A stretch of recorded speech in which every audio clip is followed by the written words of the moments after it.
அன்புமிக்க தொடரில்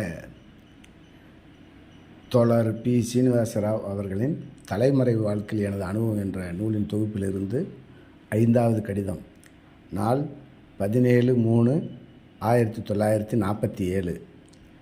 அன்புமிக்க சாகர், நான் எனது முந்தைய கடிதத்தில் பாளையத்தில் நடந்த விஷயங்களை பற்றி எழுதியிருந்தேன்.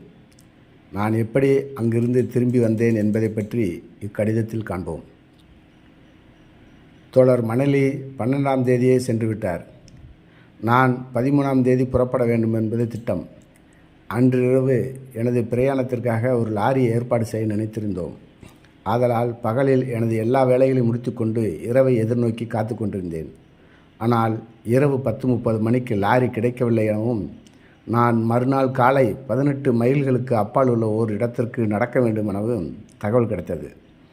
பட்டப்பகலில் நடந்து போவது எதற்கு, பஸ்ஸில் கூட போகலாம் என நான் எண்ணினேன். ஆனால் பின்னர் சைக்கிளில் பிரயாணத்தை தொடங்குவது என தீர்மானித்தோம். நானும் மற்றொரு தோழரும் சைக்கிளில் கிளம்பினோம். சைக்கிள் படு மோசமான நிலைமையில் இருந்தது. ஒரு கிராம சைக்கிள் ஷாப்பில் இதை காட்டிலும் நல்ல சைக்கிள் எப்படி கிடைக்கும்? சின்னமனூர் வந்து சேருவதற்குள் எங்களுக்கு போதும் என்றாகிவிட்டது. சைக்கிள் பிரயாணத்தை தொடர்ந்து நடத்தும் எண்ணத்தை கைவிட்டு விட்டோம். அங்கே ஒரு லாரி நின்று கொண்டிருந்தது. அதிர்ஷ்டவசமாக என்னுடன் வரும் தோழருக்கு தெரிந்தவர்தான் அந்த டிரைவரும். ஆதலால் லாரி எங்கே போகிறது என விசாரித்தோம்.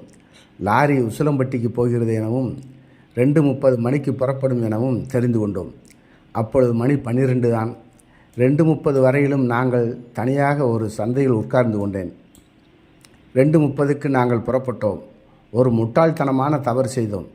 சுலபமாக உசிலம்பட்டிக்கே சென்றிருக்கலாம். இன்னொரு தோழரை சந்திப்பதற்காக நாங்கள் நடுவழியிலேயே இறங்கிக் கொண்டோம். ஆனால் அத்தோழரை காண முடியவில்லை. ஆதலால் மறுநாள் காலை மதுரைக்கு செல்ல பஸ்ஸில் டிக்கெட் வாங்கலாம் என நான் நினைத்த பொழுது, சில சிஐடிக்காரர்கள் மோப்பம் பிடித்து அலைகின்றனர் என என்னுடன் வரும் தோழர் தெரிவித்தார். உடனே அவ்விடத்தை விட்டு 3 மைல் தூரம் நடந்தோம். அங்கிருந்து உசிலம்பட்டிக்கு பஸ்ஸில் சென்றோம். மதுரைக்கு போவதற்காக அங்கு நான் மத்தியானம் 12 மணி வரையிலும் காத்திருக்கும்படி நேரிட்டது.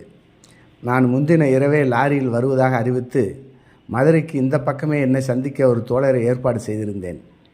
அவர் காலையில் 10 மணி வரையிலும் காத்திருந்தார்.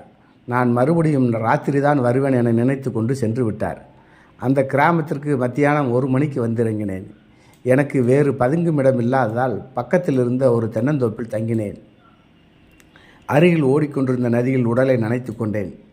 அன்று மாலை கொஞ்சம் உணவும் பழங்களும் ஒரு கிராம தோழர் மூலம் கிடைத்தன.